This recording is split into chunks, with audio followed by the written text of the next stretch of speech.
I think it was my freshman year at Oakwood. We were Hmm. doing laps, and my both of my legs cramped up, Yeah, and so I just started.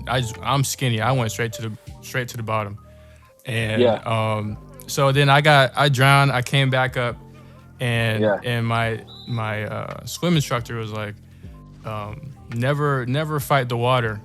The right. water always wins. Yeah, And I never forgot that yeah, ever. yeah, You know, yeah. I guess it's the same thing here. Is that if you're Hmm. fighting your addiction, you're gonna Yeah, lose. If you're yeah, fighting your addiction, yeah. you're Well, not winning. that's what. What's up, boys? Welcome back for another video. Today, I have a discussion with Dr. Brandon Gamble.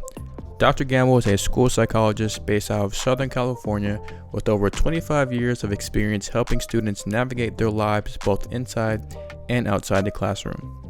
Today, we talk about the challenges they face in regards to trauma and addiction and how one goes about tackling these struggles. If you like today's video, like the video and let us know about other discussions you'd like to hear. We're also giving away some truth merch and other items, so please fill out the Google form in the description below. Thanks and have a good one. Exactly. Man. So now you're going past from a undergraduate student. Now you just Hmm. finished your master's, and now Yeah, you're a certified school psychologist. And yeah. you're dealing with these guys and all their challenges on a Hmm. day-to-day basis. Yeah. What are some of the social and academic environments like for these guys? Like what are their challenges Mm. throughout the day? I think a lot of it is teacher expectations. So their expectations become lower because of their appearance, right? So Mm, around 10 years old, some of these boys look like they're 14, right? Especially if their daddies are taller. And then that makes people fearful of them and creates harsher punishments mm, for kind of the same behavior. If somebody else does it, and the boys see it. They see that it's unfair. So when you mm, see a system's unfair, either you can try to overdo it and you become ultra nerdy and compliant, right? And I right, don't mean nerdy in a good way. There is nerdy in a good way, right, right? right, right. In that you love what you're doing, you love, but this is like, no, I'm doing it because I'm trying to just conform to this system, Yeah, you're right? trying to So you can go survive. that way. That's survival mode right there. Yeah, Yeah. yeah. Or you can create an underground where, Mm, you join a gang, right? mm, Or you develop your own kind of gang where whatever it is, everything from tagging to skateboarding to just committing minor crimes, but you're getting over on the system with your own sense of power, mm. And right? I'm guessing that kind And of balances out. I mean, the school system in a way has created this dissonance, and yes, you're yes, just yes, trying to excellent word. balance it out. Yeah, yeah. They've created this kind of dissonance, and you're just trying to Yeah, balance it out. yeah. Um, So and if the yeah, student was referred to me as a school psychologist, they're on somebody's radar either academically or behaviorally. Something has come up where it's of major concern. So they might not be able to read, write, or do math well, like those young boys who we were tutoring, or they've gotten involved in some conduct problems and maybe had some traumas. Right, their mm, parents might have gone through some things, or they witnessed some level of violence, and they haven't really talked about it or found some sense of safety. So they're constantly in this violent cycle, either trying to avoid it or trying to engage it, mm, so they can develop an immunity to it. So they think, so they don't, they show that they're not afraid. But uh, every boy is afraid of yeah, something, and yeah, particularly violence, and they should be, yeah, definitely. right? Right. Yeah, But yeah, I yeah. think violence is very much a part of American culture, Mm, and the more that boys are raised by women, and that's a whole nother societal issue. I'm not saying this is right or wrong, just the way it is. Women are less likely to encourage boys to engage in violence, or to deal with violence, right? Because there's a uh, way. I think every young man has to know how to deal with violence. And if Right. your way of dealing with violence is not to engage it, you still have to recognize it. You have to be able to make solid decisions in the face of violence. Right. That can't be your go-to at all times. You know? No. And it shouldn't be. And even when it is, you need to learn how to remain calm. Because the person who remains calm has already won 90% of the battle. Right. But if you lose, and that was what's happened so many times to young men. I work with young people from all different races and backgrounds, but the ones who I was concerned about the most is they did not have a way to gauge their sense of anger or worry or rage. And really underneath all that was fear. I had to think, like, have I ever hit anybody in anger? Even when I was going through that? No, it was always fear. Even when I wanted to call it rage, it was always being afraid. Right? Wow. And so resolving that dissonance, as you're talking about, I think is extremely important.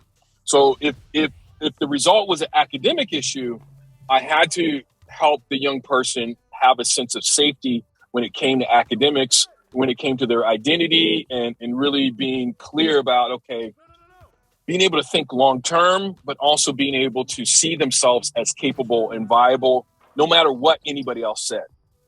If it came to their behavior, I had to have them think about long term. Look, I'm not faulting you for what you did before and the decisions you had to make. But people now have made assumptions about you, which takes away your choices.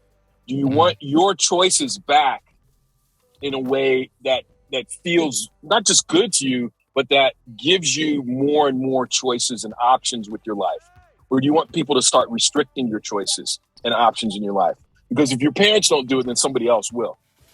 Right. And usually by the time they were meeting with me, somebody already had, whether it was a vice principal or a police officer, or even they had already been incarcerated in the juvenile injustice system. So what do you do in that situation as a counselor? I mean, someone might get to you at that point and you give them those options, and they might say, well, I don't care. I'm fine with people making judgments about me or this and that. They might be at that rate. No, I worked with thousands of students. That did not happen. Once I'd laid out the options, right? Wow. So, but each approach may have been different. So if a student came to me on their own, they're going to gush, they're going to talk, they're going to do it. They're accustomed. Right. Yeah. But if a student is referred by somebody else, let's say they're required by the court system, I'm like, okay, how do you want to spend this time? The court is required that you have to be here. You could look at me, I can look at you, whatever. You seem to have a public relations problem, because if you're a good person, then people have made some bad assumptions about you. I can help you with the public relations piece, and I can give you some feedback on how that's working. You need to make improvements, or people are going to take away your options. Nobody likes their options taken away from them. Right. And if they're to me and they're in alternative ed, if they're in special ed, or they've been disciplined several times by the school district, or even arrested, they know what it means to have their options taken away. No child wants that to happen. Yeah. Well, I mean, so once you've dealt with these, or not dealt with, but you've discussed and conversed with these kids and students. Yeah. I mean, you've only seen, in person, you've only seen one side. What happens? I'm not there to investigate. Right. But in practice, like, what happens? I mean, a lot of your work has been with like blackmail. I know you're talking about blackmail, social capital, and familial support networks. First of all, what does that even mean? And second of all, where are these kids going back home to? You know? Yeah. So if we're talking about the kids I was working with, I'm working with Filipino kids, Black kids, Samoans, Latinos, a few white kids who think they're Black, right? And I'm working in the hood, right? Right. So and in working with these young people, and young women too, right?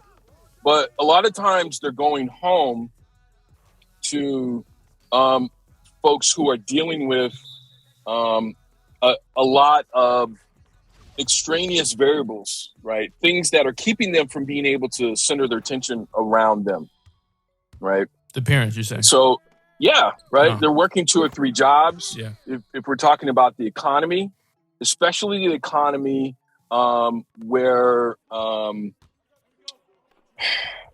we're at, right? And I'm thinking like early 2000s, and then again the latter 2000s, where there was like a recession, Right. and housing was going on. And I'm working in California, and housing's insecure. Some of them are finding out that they're homeless or they're couch surfing, right? And they're trying to stay with relatives or friends the best they can, but it's unstable, right? Yeah. Like the extreme cases, and there's always extreme cases of alcoholism and other things, but white people in very rich neighborhoods have that too. They're just taking prescription pills. Right. Yeah. They have a doctor's note for that. Yeah. But the majority of these folks, they're trying to make a way out of a very bad situation. So I'll give you this one last kind of scene, right? So if you walk in a lot of really bad neighborhoods, I mean bad, that are not conducive to students doing well,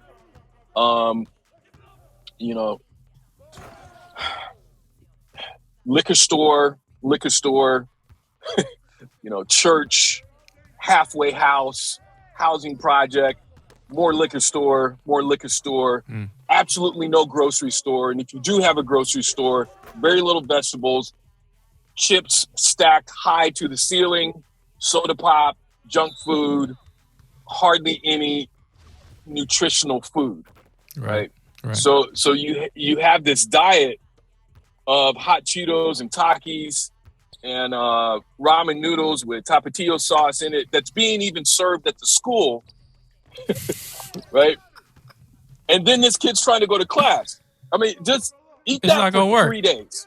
Yeah, eat that for 3 days and then try to go to graduate school. You're going to be messed up, bro. You're not going to school. Yeah. But like some of them, that's all they're eating. That's all they're able to. And that right there, that was part of the battle. So when I was working with kids to try to change their life around, I would talk to them a bit about the choices they made in regards to nutrition. And I wouldn't say, don't stop eating those things that you like. Like, I don't want you to, not eat. Right. But I do want you to think about maybe you should intake the amount of fruits and vegetables for your brain and water for your brain, right? So you're able to focus more in class. The reason why you keep having to run to the bathroom or you're farting on everybody, let's keep it real, is you're eating crap. Yeah. Right? You're eating junk food. And you now are full of junk. Right. So you and can't now you're doing engage junk well. stuff. Yeah.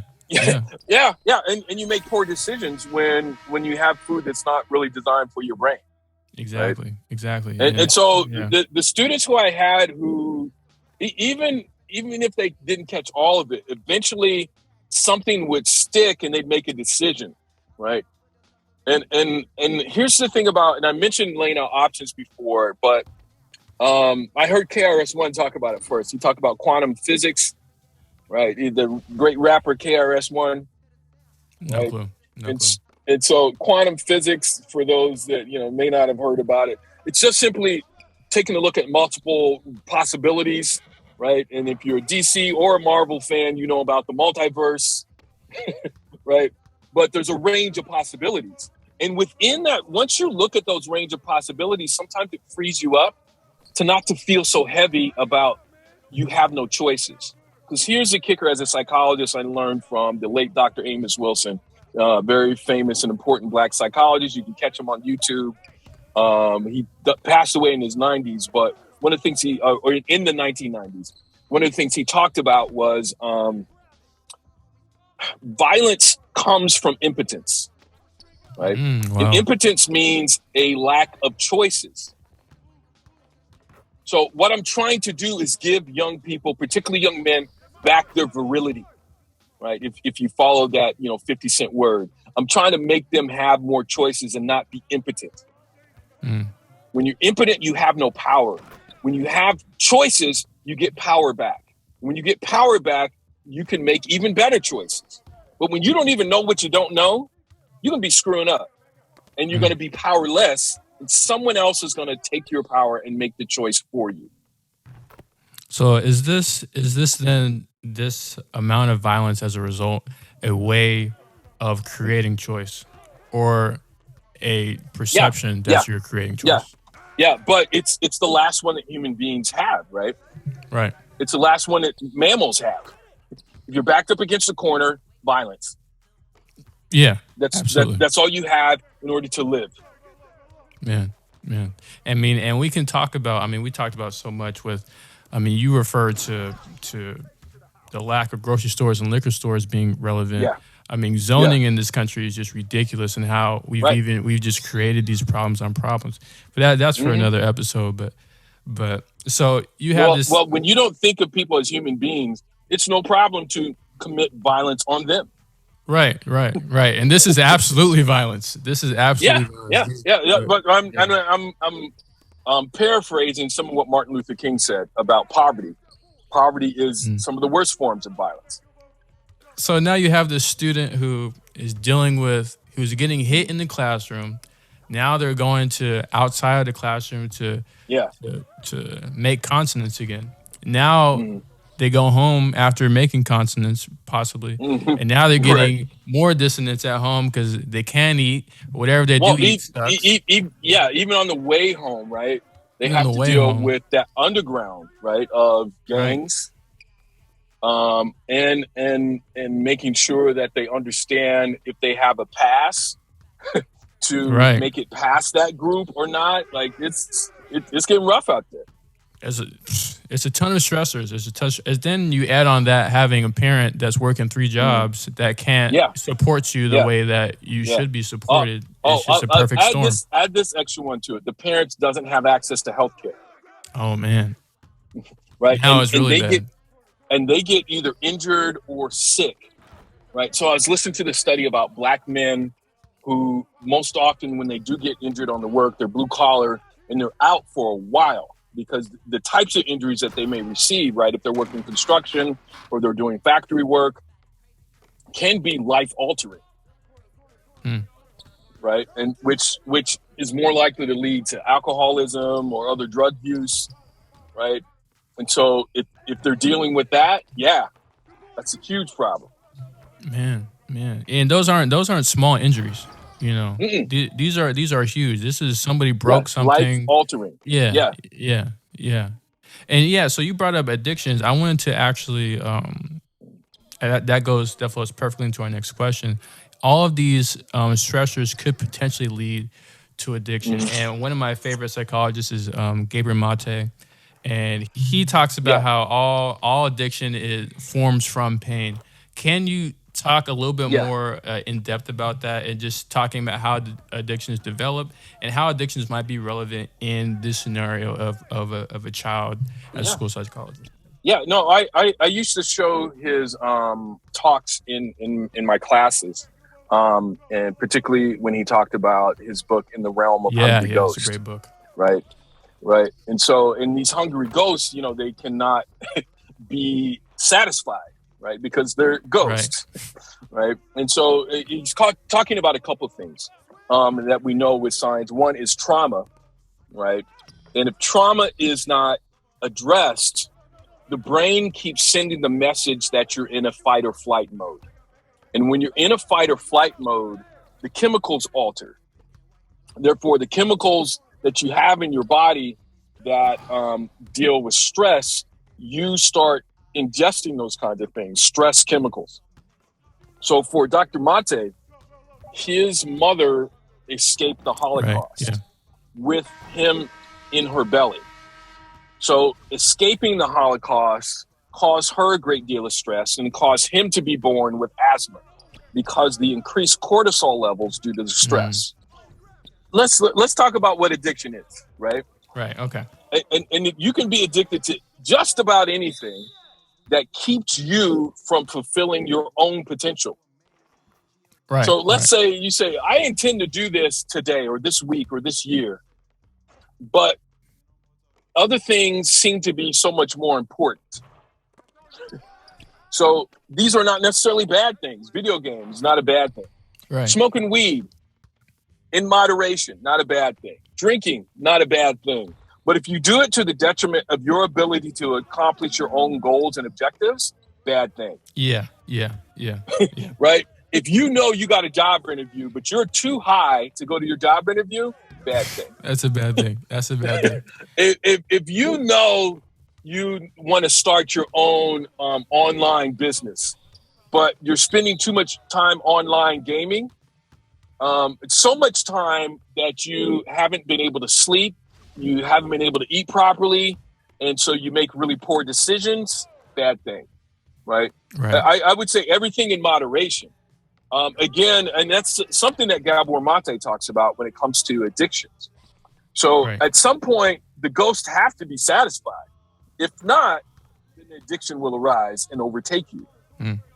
And too many of us, particularly for Black men, we're too vulnerable to being overtaken. We have to act like we're actually in this war, and we have to engage it. This is the violence I'm talking about, because we can do violence to ourselves as well. So then how does one, because every time I've heard Dr. Mate talk, he always says, don't focus on the addiction, focus on the pain. Yeah. How do we then focus? How do we focus on the pain, and how do we get that focusing to then result in a loss of addiction? Because right now, often people are going through repulsing and getting right back into the addiction that they were just kicked 3 months ago. So part of it is at least taking time to be aware of what the pain is. Sometimes, so we're still running from the addiction even when we're trying to live a healthier life, right? And we may trade one addiction for another and still not address the pain. So I've seen some people people who've had eating disorders, right? They go and become, muscle bound and go to the gym like 4 to 6 hours a day, sometimes 8 hours a day. Yeah. But they've traded one addiction for another. And then they start doping, and the addictions are easy to trade. Yeah. Right? The pain is still there. The pain never left. Yeah. The pain is still there. So I think the first part is just awareness. I talked about trauma as well. Trauma doesn't shut off until you are aware of it. And then your brain and your body are both aware that you're safe. Your brain will kick on a mechanism for if your body is feeling unsafe, and will keep it in fight or flight mode. So in order to turn it off, you have to find ways to do that. Some of those ways are prayer, meditation, but there are other disciplines as well where if you're able to unplug, right? For me, it's surfing or jujitsu, martial arts, where I don't have a phone attached to me. And I have to be aware of what my body is doing. And the more aware you can become, you can begin to address those things that cause you pain. And sometimes those things begin with a fear, right? And if you even take time, and if you're at home now listening, you take time to think about what's the greatest thing that you fear. It's likely something that caused you pain before or is causing you pain now, right? And as you think about that, you have to remind yourself that you'll be okay and you'll be safe, right? That you'll be okay and you'll be safe in the place that you're at. So you breathe in for 5 seconds and breathe out for 5. You do that 5 times. By the 6th time, you breathe in and breathe out. You've done that for a minute, but it actually resets your brain. It lets your brain know that you are in control of your body. You are in control of your breathing. And that's the basic elemental core of what makes us earthlings. Right. Yeah. We breathe. Once that breath is gone, we know we're no longer on this plane of existence. Yeah, we're in trouble. Yeah. Yeah. But if we can manage that, then we could begin to manage other parts of our thinking. And this hasn't even addressed the addictive behavior or the addiction at all. Yeah, well, it's the beginning. Right. You don't start there it's the beginning of the it. gaming So or when whatever. the fear comes back, we're able to think through it and at least be aware of it. First is the awareness, and now once we get ready to do the work, if we're not panicked by it, right, and that's what the breathing helps, so we don't panic, we're able to think through it.